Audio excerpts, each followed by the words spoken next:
अब जो दो चीज़ें बता रहा हूँ इससे आपकी गाड़ी की ज़िंदगी पर बड़ा असर पड़ता है। पहली चीज़ है जी रेडिएटर का कूलिंग फ़ैन।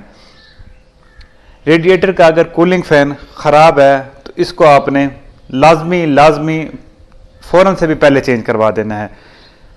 सही कूलिंग फ़ैन लगवाना है, क्योंकि अगर आपकी गाड़ी का कूलिंग फ़ैन ही ख़राब है रेडिएटर का तो क्या होगा, इंजन ठंडा नहीं होगा।